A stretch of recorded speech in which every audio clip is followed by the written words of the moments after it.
Genius Kids.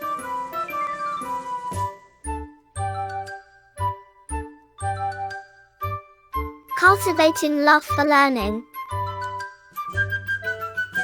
Lesson 8. Changing surface of the earth. Knowledge acquisition. On account of internal and external processes, many changes take place on the earth, which operate continuously in the form of an endless cycle. The internal forces are known as endogenic forces. The external forces at work on the surface are called exogenic forces. The given flow chart describes the processes and agents of change. Endogenic forces. We know that the Earth's surface is divided into 6 large and several small plates.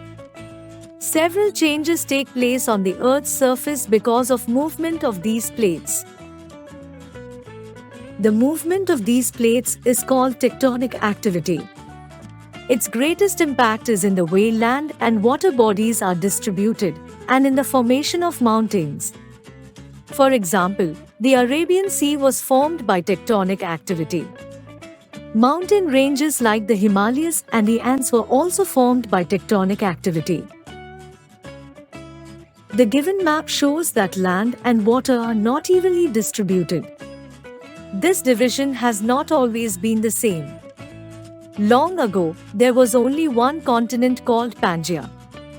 The present 7 continents emerged when this single landmass split up. As a result, the oceans also got divided into 4 water bodies. The 7 continents in order of size are Asia, Africa, North America, South America, Europe, Australia and Antarctica. The 4 oceans are Pacific Ocean, Atlantic Ocean, Indian Ocean and Arctic Ocean. The present arrangement of continents and oceans will continue to change in future because of tectonic activity. Earthquakes. The sudden mild or violent shaking of a part of the earth is called an earthquake. It is generally accompanied by a rumbling sound and tremors. One of the causes of earthquake is the movement of the molten rock inside the earth's crust. Sometimes, this molten rock is thrown out and volcanoes are caused. This eruption also causes earthquakes. Earthquakes occur in places where the earth's crust is weak. Violent earthquakes are frequent in areas where there are volcanoes, example, the belt surrounding the Pacific Ocean. The tectonic or horizontal movements of the earth bring about disturbances in its interior portions as well. The point where these vibrations originate is called the focus of the earthquake.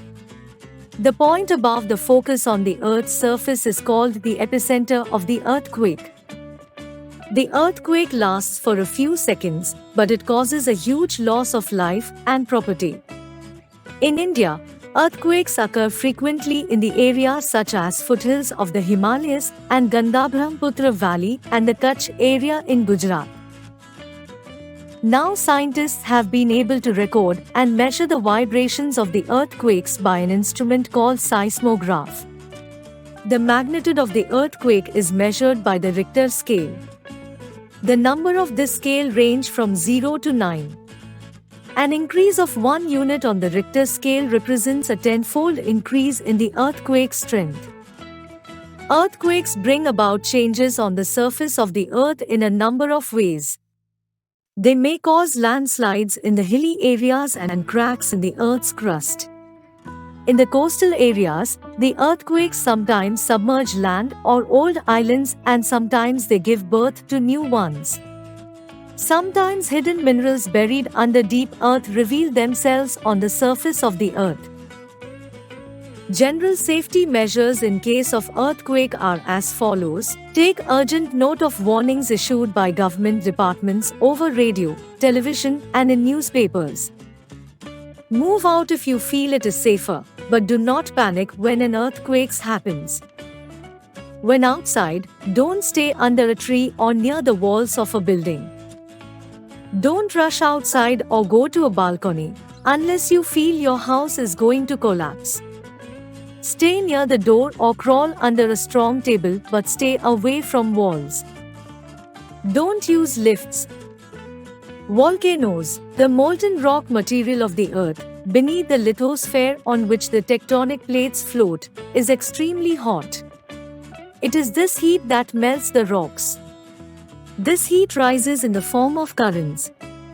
Conduction of heat within the molten material as well as the solid rock sets up convection currents. Convection produces vertical movement of rock material known as magma, which may erupt onto the Earth's surface through cracks or joints of rocks. The point of eruption is known as a volcano. During a volcanic eruption, lava, molten material, and various gases are expelled through an opening which is called a volcanic vent or fissure. Volcanic eruptions take place both on the sea floor as well as land. Some of the islands belonging to the Andaman and Nicobar Islands group of India are peaks of volcanic mountains resting on the seabed. Mount Fujiyama in Japan is a good example of a volcanic mountain on the surface of the land. Exogenic forces. These forces act on the surface of the earth and are both erosional and depositional in nature. Disintegrated rock material is generated from solid rocks through the process of weathering. It refers to all processes that break rocks into smaller particles. Weathering can be observed anywhere, anytime. The walls or roof of your house may be rough or cracked, or the mud wall of a hut may be worn or scuffed. When the disintegrated rock debris is carried from one place to another place by winds, running water of glaciers, it is called erosion. It involves the continuous wearing away of the land surface, but does not include weathering of rocks. Rate of weathering and erosion. The factors responsible for weathering and erosion work at varied speeds. The factors that influence weathering are temperature and rainfall, vegetation cover, change in land use, type of soil, slope of land. Do you know? The average level of the surface water in oceans and sea is known as mean sea level. It determines the highest point on the earth, Metropolitan Everest, 8,848 meters, and the lowest point, Mariana Trench, 11,034 m below sea level. Many landforms are created because of the processes of weathering, erosion, and deposition. For example, Aravalli Hills were once mountains. They have been reduced to their present height by weathering and erosion. Similarly, northern plains of India are mostly the work of deposition of silt by rivers. Agents of denudation. Denudation is a combined process of weathering and erosion. Any natural force that is capable of transporting and depositing weathered rock material is called an agent of denudation. The most active agents of denudation are 1. Running water or rivers. 2. Glaciers. 3. Winds. 4. Waves. 5. Underground water. 1. Running water or rivers. The place from where a river originates is called its source. Most rivers have their sources in hilly areas from where water rushes down with great force, carrying the disintegrated rock material with it.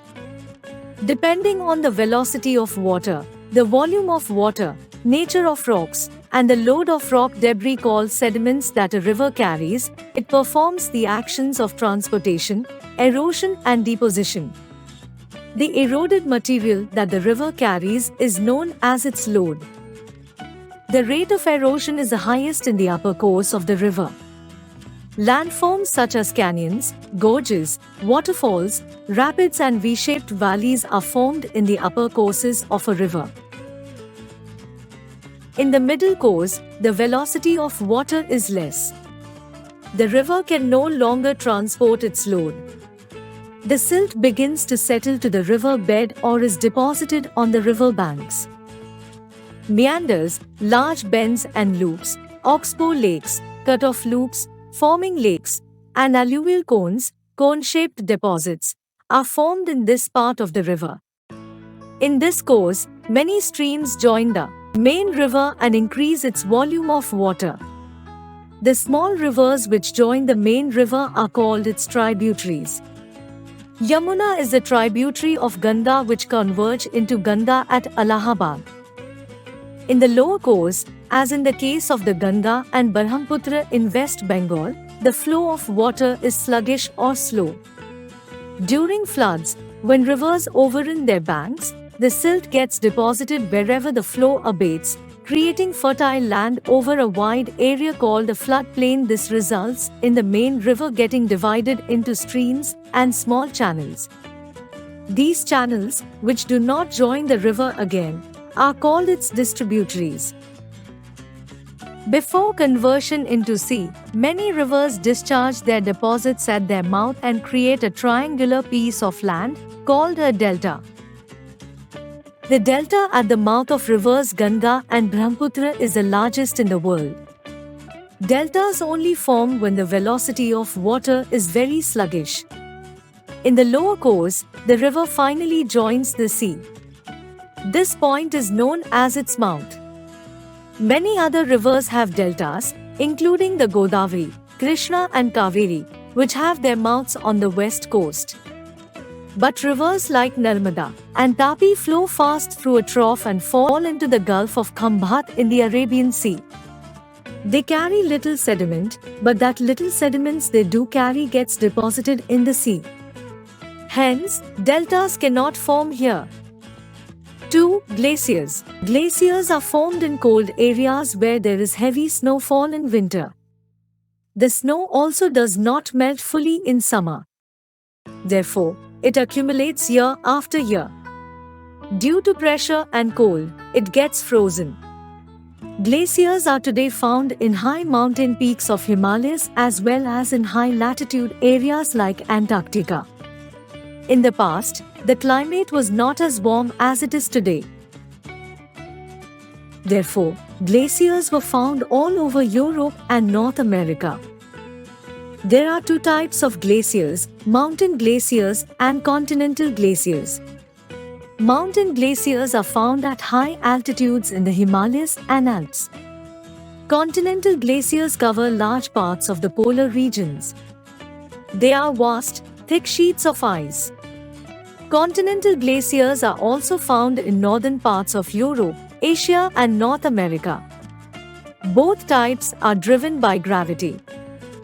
Both mountain glaciers and continental glaciers move at very slow speeds. The enormous mass of ice works like a bulldozer. Through grinding and plucking action, they shape many landforms. When they melt, sand and silt gets deposited and landforms like glacial moraines are formed. 3. Wind. Wind has the power to transport, erode and deposit sediment. It is very effective in the desert. It lifts sand particles above the ground and moves them over long distances. When the wind faces obstacles like hillocks, rocks, or vegetation or even raised ground, it begins to deposit its load. This is how sand dunes are formed in deserts or on sea coasts. When the grains of sand are fine, they are easily blown over a large area. A plain so covered with sand is called a loess plain. The loess plain of China is the largest of its kind in the world. 4. Waves. Waves are ripples in ocean water. They are formed when the wind blows on the calm ocean water. These also carry sediments when they pound the sea coasts. These sediments become the agents of erosion when the waves pound the rocks on the sea coasts. Through erosion, rocks are hollowed out and form sea caves. Over time, the cavities become bigger and form sea arches. When the rooftop breaks and collapses, the walls still stand. These features are called stacks. A steep, rocky coastal formation rising vertically above sea water is called a sea cliff. The sea waves also deposit sediment along the coasts or carry it down to the seabed. On the seabed, these layers and layers of sediments, deposited over millions of years, ultimately make sedimentary rocks. 5. Underground water. Water that goes underground is known as underground water or simply groundwater. It is a major source of water which is derived from rainwater falling on the earth. On account of the forces of gravity, some water percolates downward. Groundwater is an active agent of denudation, dissolving sedimentary rocks and causing the surface of the land to subside when rocks are dissolved by the process of storage of groundwater. Groundwater also follows the slope of land and ultimately joins the sea. In the course of its flow, it causes changes on the surface of the ground above through erosion and deposition. Keywords: seismograph, instrument that measures and records details of earthquakes, weathering, disintegrations of rocks by exposures to weather, temperature, air, water, but not including the removed of rock debris, denudation, weathering and erosion combined. Through their process, land surfaces get worn down. Glaciers, river of ice moving at snail's pace. Deposition, action of depositing of rock materials transported by rivers, wind, glaciers, waves and tides. Let's revise. Many changes take place on the earth because of internal and external processes. The internal forces are known as endogenic forces, and the external forces at work on the surface are called exogenic forces. The present arrangement of continents and oceans is because of tectonic activity. The sudden, mild or violent shaking of a part of the earth is called an earthquake. Volcanic eruptions take place both on the sea floor as well as land. Rivers, glaciers, wind, waves and underground water are the agents of denudation. Like, share and subscribe.